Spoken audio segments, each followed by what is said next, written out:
Okay, so hari ini kita akan bincangkan latihan kerja rumah semalam yang saya telah berikan pada kamu. Okay, so kita dah belajar tentang putaran semalam. Jadi kita bincangkan sedikit daripada soalan modul yang kita telah tidak bincangkan lagi semalam lah. Jadi kalau awak lihat pada soalan nombor 4 ni, putaran 90 darjah ikut arah jam pada pusat T. Jadi maksudnya di situ bila ikut arah pertamanya kita lukis dua garis yang saya lukis garis merah ni menunjukkan itu adalah kita pilih dua titik ni sebagai rujukan kita lah untuk kita putarkan. Okey, putarkan ikut arah jam. So ikut arah jam ke atas lah. Jadi dia ikut arah jam dan kita sambungkan titik-titik itu. So ini adalah image bagi A, right? Pada pusat T. Okey,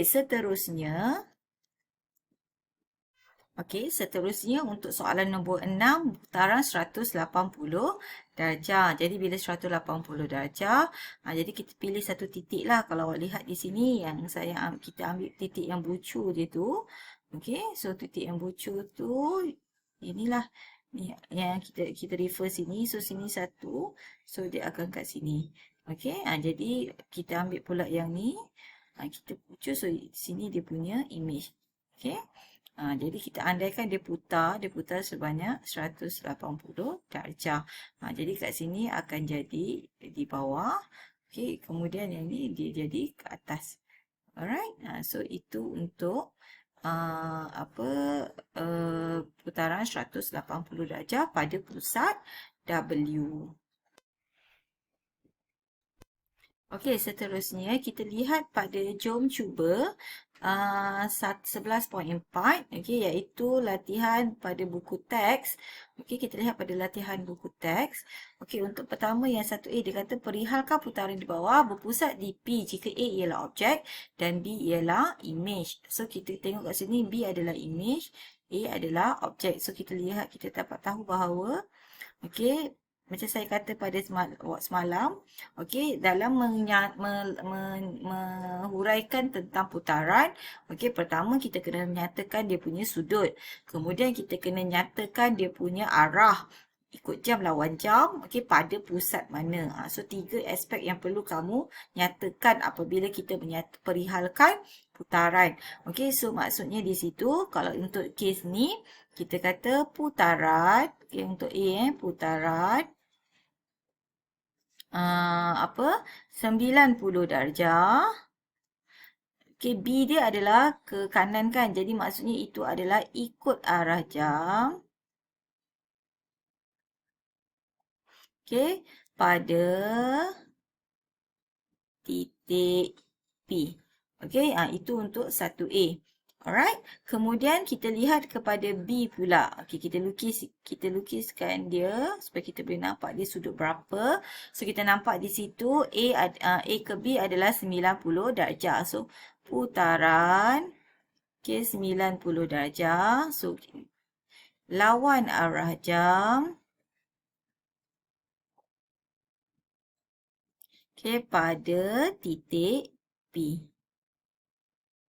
Okey, cikgu, kalau saya nak tulis pada pusat P, boleh. Sama juga.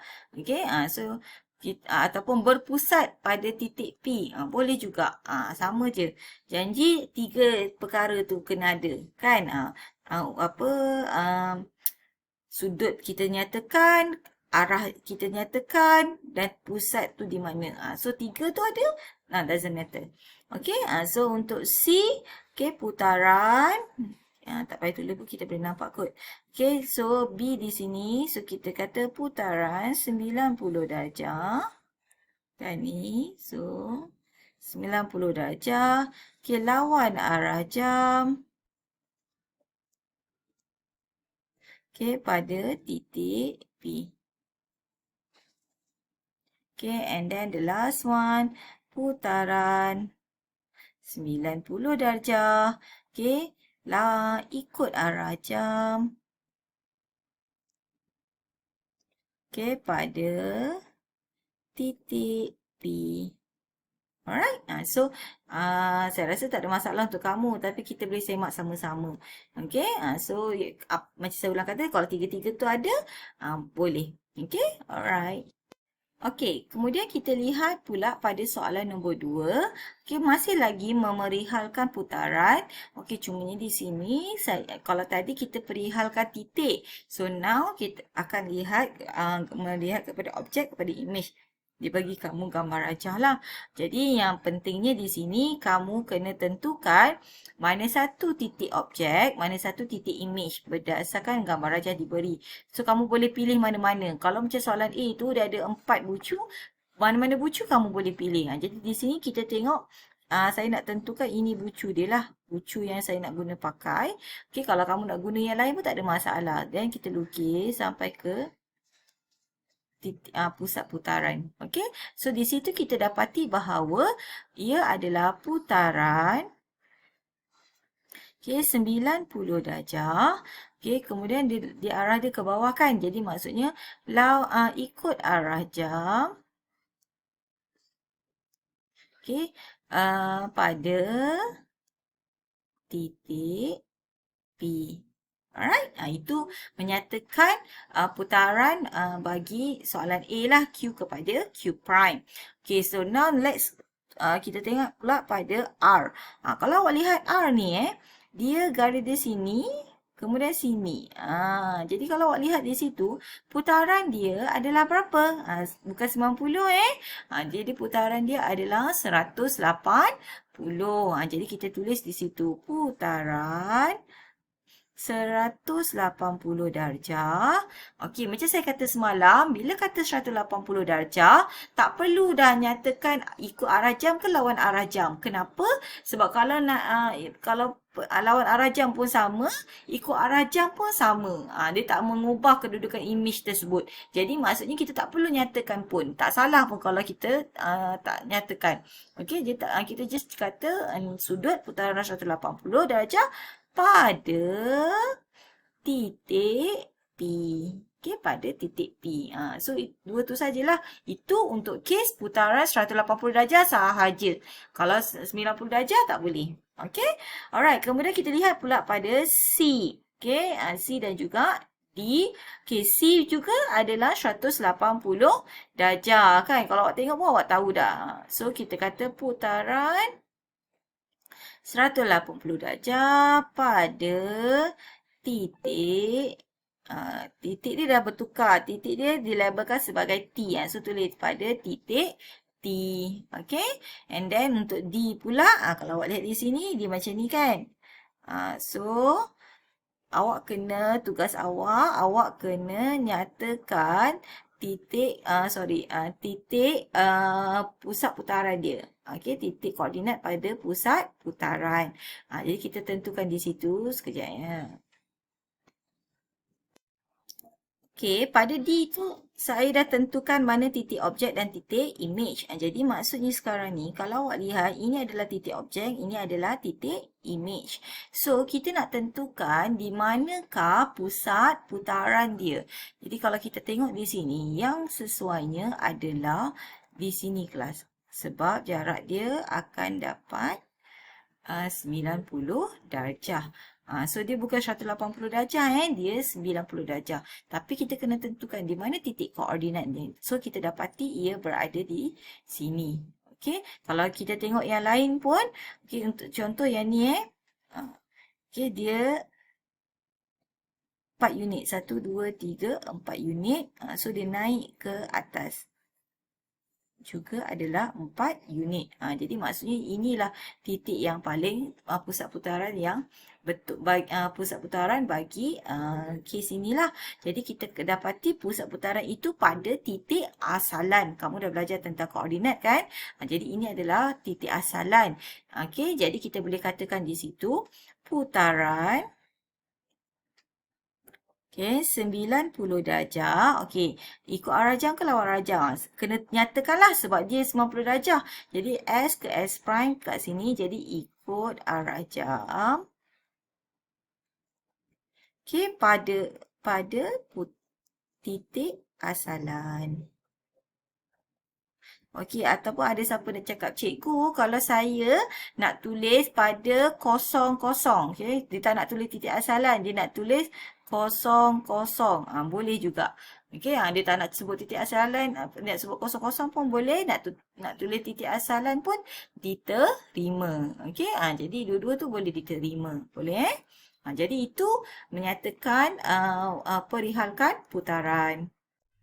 Okey, untuk soalan nombor 4 pula, kita nak menentukan koordinat objek bagi titik berikut di bawah putaran yang diberikan koordinat objek. Bermakna yang dia dah bagi titik pada Sata Kartez ni adalah image. Okey, dan dia juga telah memberikan arah putaran. Disebabkan dia dah bagi image, okey, bermakna arah ini akan jadi bertentangan. Okey, bertentangan kerana yang diberi adalah P prime ataupun image. Jadi dia nak kamu dapatkan P objek iaitu objek, maka kita akan kira secara arah bertentangan. Bagaimana dikatakan arah bertentangan? Kita lihat untuk P tu, dia kata pusat putaran adalah negatif 2, 1. So ini adalah pusat putaran negatif 2, 1. So menggunakan, kalau diikutkan sini arah dia adalah ikut arah jam. Jadi disebabkan ini adalah P prime, jadi dia akan songsang lah, iaitu kalau ikut maksudnya lawan pada ikut arah jam, maksudnya dia akan jadi lawan. Jadi dia akan ke bawah lah, dia akan ke bawah. So dia akan jadi, kalau kat sini 90 darjah adalah di sini. Okey, titik ni. Jadi dia akan membentuk 90 darjah. So kita dapati bahawa P adalah negatif 4, okey, kosong. Okey, itu untuk bagaimana nak tengok pada objek titik koordinat P. Alright. Seterusnya, kita diberi kamu Q prime. Okey, so kalau kat sini arah dia lawan, jadi kita bersongsang lah. Jadi bila songsang bagi lawan adalah ikut arah jam. Jadi kita tahu titiknya adalah pada asalan. Okey, so titik pusat putaran tu pada asalan. So kita gariskan. Okey, so ikut arah jam maksudnya dia bergerak ke atas lah. Okey, mana yang dia akan membentuk 90 adalah pada paksi Y itu. So 2 unit, so 2 unit di sini. So titik objek bagi Q prime adalah di sini, iaitu okey, 0, 2. Okey, jelas itu untuk mencari titik koordinat objek Q. Okey, seterusnya. Okey, sama juga macam soalan Q, dia ada lawan. Jadi songsang bagi lawan arah jam adalah ikut arah jam. Jadi kita tentukan dulu pusatnya adalah 0, negatif 1. 0, negatif 1. Okey, so dia punya pusat putarannya adalah di sini. Okey, so R prime-nya di sini. Okey, so dia 90 darjah. Lawan maksudnya songsangnya ikut. Jadi dia akan bergerak ke kiri. Okey, so sampai kat sinilah. Okey, dia punya titik objek dia. So iaitu negatif 1. Okey, negatif 2. Okey, itu untuk R. Okey, dan untuk S pula, dia bagi titik arahnya adalah ikut arah jam. Jadi songsangannya adalah lawan arah jam. Jadi tentukan dahulu pusat putarannya 0,4. Okey, di sini. So S prime di sini. So tadi saya kata dia ikut, songsang pada ikut adalah lawan. Jadi bila lawan mana 90 darjah adalah sini. So yang 90 darjahnya adalah di sini. Okey. Kamu boleh gunakan, saya kalau di dalam kelas, saya selalu gunakan bucu pembaris kelas. Bucu pembaris tu kamu akan tahu, dia berbentuk 90 darjah, 2 unit, sini 2 unit. So, di sini adalah negatif 1, okey, 6. Alright. So, itu adalah perbincangan bagi 11.4. Alright. So, saya harap membantu kamu.